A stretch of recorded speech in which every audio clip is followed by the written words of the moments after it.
You haven't said anything about the propriety or impropriety of holding a political rally at this time. No, there's nothing like propriety or impropriety. Nobody is going there to declare a gubernatorial ambition. Well, nobody is going there to declare a presidential ambition. Well, Piper here says it's against the law to hold political rallies at this time.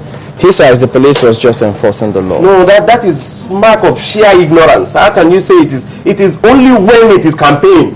It is campaign that you can say does not start now until when INEC declares a time for the election.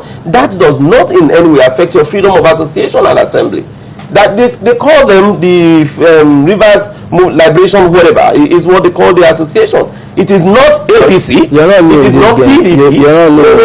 Chamberlain, that is a straight word. Just okay, let us understand. Just a minute. Let me get this in, because I mean, no one should hoodwink anyone, because groups come up with different names. You heard the police say that look, they apply for a certain permit to do one thing and they did another. So how about looking at all the facts and report and say, look, what exactly is all of this going on? If they come up with this name, it doesn't mean that it won't turn out to be politics. Brother, let us not deceive ourselves. Even if they call it whatever name, what he was talking about with the gatherings of the political leaders of APC, or what is wrong with that? What is the crime in doing that? Amisha has declared to be APC. He can afford to host anybody there. I mean, why do we encourage all this kind of outright, wrong statements that are coming from left, right, and center? Why wouldn't you also believe the police? Because he also posed a challenge that you should show any evidence. Because if truly someone was shot at, you definitely the first sign, even to any other human who is not an expert in gun handling, is blood.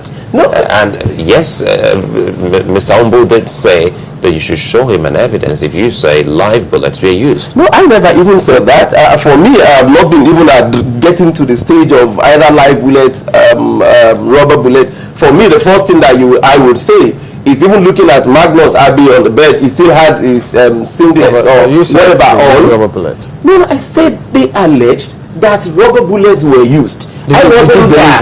No, that's what I'm telling you now. When I saw Abbey, I saw him still with the singlet. For me, the simple logic is, would you have suffered a gunshot and then you would still be in that position? But that is, by the way, I am treating the merit and demerit of the statements by the Commissioner of Police. Okay, for all that you have seen, right, from both of all that happened there, do you think rubber bullet was actually used? No, well, I have no evidence to that effect. I have not seen any proof to the effect that was used.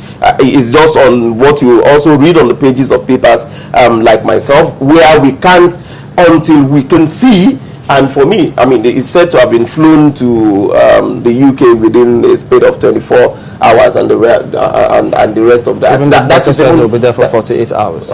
In the UK? No, the doctor said he was going to be there for 48 hours. But the newspaper reports is already saying he's been flown to the UK. So, but for me, like I said, I take issues from where I have the facts and evidence. And the clear one is what the Commissioner of Police have just said, which is where I responded, and this is where the issues are. And like I said, this is one of the states where you are likely to have the beginning of what determines the 2015 is going to look like. If care is not taken, if a rubber bullet is used, there's not likely to be any blood.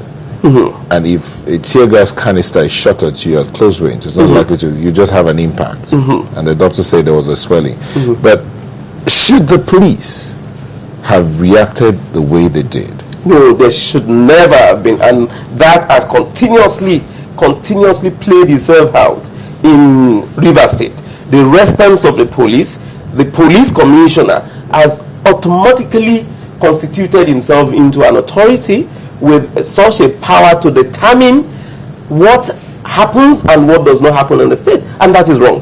And that is where I mentioned the issue of the conspiratorial silence. And you don't think all parties are involved in this whole conspiracy you're trying to paint? Everyone and anyone, because for the first time, even most journalists would say, for the first time they're getting to see a doctor grant an interview. When you say something is critical, you're administering treatment, and you're also talking.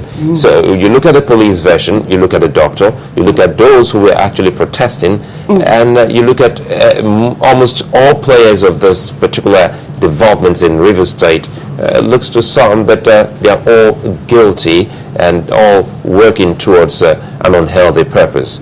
Well, I would not want to be part of those who would blame the victims for trying to actually play out his own issues to the world to hear. If the police have not started on the note of which they started and create the fertile ground for what you're saying, then it wouldn't have happened.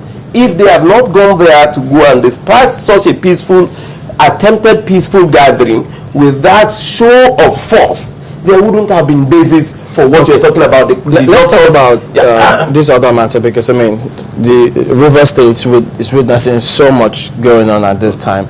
The other time, members of the State House of Assembly were in Government House and they passed the budget. What did you think of that?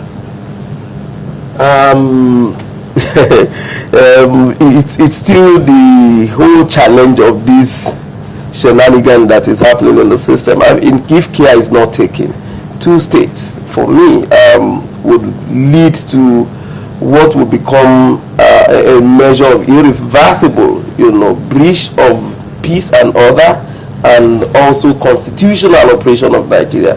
One, like I have always said, is Taraba State. The other one is this River State we're talking about. The River State situation is creating every kind of opportunities for those who are under what you can call superior force from above, creative, every innovative means of having their way within the ambit of the law. It was almost like what you had it with with Abia State, when the current governor was to be sworn in 2007. When it was very difficult for them to do it in Abia State for the fear of EFCC and the rest of it, and they had to run into their liaison office in Lagos to have that swearing in conducted, and that was also sanctioned as part of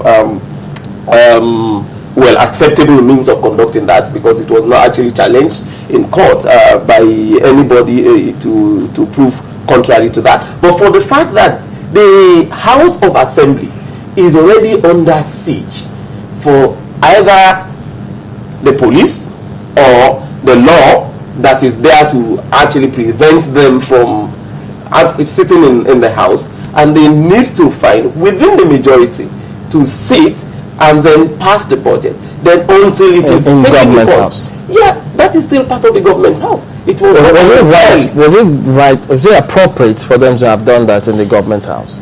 Well, within the government of River State, just like I said, within the ambit of the building that belongs to the government of River State, then there's nothing wrong with that. There's nothing wrong with passing the budget in the Government House? Yeah. Do they have the majority? What are the component major basic reasons to have the budget passed? It was there a law specifically violated in the process of passing that budget? So tomorrow any other states can go ahead and pass the budget in any Government House, and you won't have a problem with that? No, if they meet, that's what I said, if they meet the constitutional provisions and stipulations on how to pass the budget, then there's nothing wrong with that. If the House of Assembly is under construction and it is not conducive, provided a few people, 4 or 5 people are not gathering in an hotel and then saying they are passing a budget, it is within even if it's government hotel. The precinct.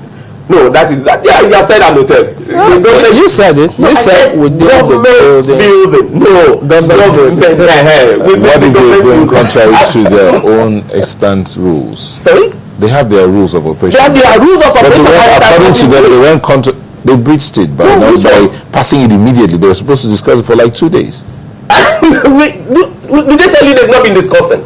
No, they said that's all the standing orders. That's their standing rule. They looked at the budget and passed it the same day. No, the discussion is the fact that you are seeing a day they sat to discuss. Was there any proof that they've not been having committee meeting? It was not passed. The budget was not given to them before that day. No, was it passed? The budget was presented that day and was passed that day. It was passed the day the governor presented it to them.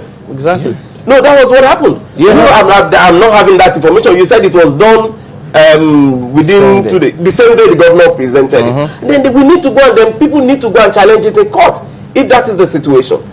If that has breached a standing rule, and that's why I said, was there a law or a rule of the House violated? If there is one, like you have said, presented, passed that day, then there's a need for people who are there. And those are the kind of legal means and legitimate ground through which they can challenge what is happening without this arbitrary use of the law. And that is what we've seen happening within the system.